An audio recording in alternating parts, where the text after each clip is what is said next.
G20 summit के आयोजन में कैसे खलल डालें, इसके लिए चीन हर रोज कुछ न कुछ कर रहा है, लेकिन उसका जवाब दे रहा है भारत, वो भी उससे भी ज्यादा आक्रामक तेवर में।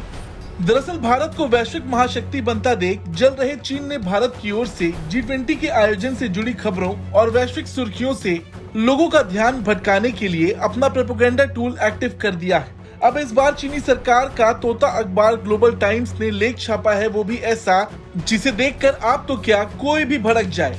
दरअसल चीनी अखबार ने एक आर्टिकल छापा जिसमें लिखा है कि इंडिया या भारत, देश के पास और भी महत्वपूर्ण मुद्दे हैं। नई दिल्ली इस हफ्ते G20 नेताओं के समूह की मेजबानी करने के लिए तैयार है। G20 के निमंत्रण पत्र में द्रौपदी मुर्मू के लिए प्रेसिडेंट ऑफ इंडिया के बजाय प्रेसिडेंट ऑफ भारत लिखा गया है, जिससे अब विवाद पैदा हो गया। ऐसे समय में जब वैश्विक ध्यान G20 शिखर सम्मेलन पर केंद्रित है, तो नई दिल्ली दुनिया को क्या संदेश देना चाहती है। जब दिसंबर में G20 की अध्यक्षता भारत के पीएम मोदी ने संभाली, तो उन्होंने कहा कि भारत की अध्यक्षता समावेशी, महत्वाकांक्षी, निर्णायक और कार्रवाई उन्मुख होगी। स्पष्ट तौर पर भारत अपनी G20 की अध्यक्षता का इस्तेमाल अंतर्राष्ट्रीय प्रभाव को बढ़ाने के लिए करना चाहता है। ग्लोबल टाइम्स ने माना कि भारत दुनिया की सबसे तेजी से बढ़ने वाली अर्थव्यवस्थाओं में से एक है और इस रास्ते पर आगे बढ़ रहा है।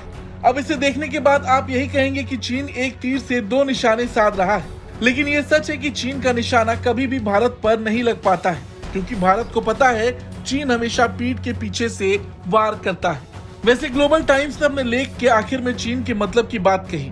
ग्लोबल टाइम्स ने कहा, 2014 में मेक इन इंडिया की शुरुआत के बाद इस बात पर काफी चर्चा हुई है कि आखिर भारत को मैन्युफैक्चरिंग सुपर पावर कैसे बनाया जाए।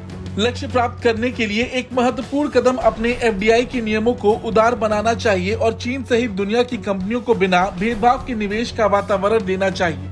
हाल ही में भारत ने चीन की इलेक्ट्रिक कार कंपनी BYD के $1 अरब के निवेश पर रोक लगा दिया। हालांकि नाम से जुड़े विवाद पर चीन तब ज्ञान दे रहा जब वो खुद नाम बदलने के लिए मशहूर है। पूर्व भारतीय राजनयिक कमल सिब्बल ने ट्वीट किया, अजीब बात है कि चीन हमें नाम बदलने पर लेक्चर दे रहा। पेकिंग बीजिंग बन गया, पूर्वी तुर्किस्तान जिंजियांग, वहीं तिब्बत जिंजांग बन गया। विस्तारवादी इरादे के लिए भी ये नाम बदले जाते रहे हैं। अरुणाचल को ये जगनान कहता है। हमारी जमीन में साइटों का 3 बार नाम बदला गया। जाहिर है भारत की बढ़ती ताकत से चीन बुरी तरह से परेशान है, इसलिए वो G20 की खबरों को दिखाने के बजाय भारत के आंतरिक मुद्दों पर दुनिया का ध्यान भटकाना चाहता है। ब्यूरो रिपोर्ट, भारत तक।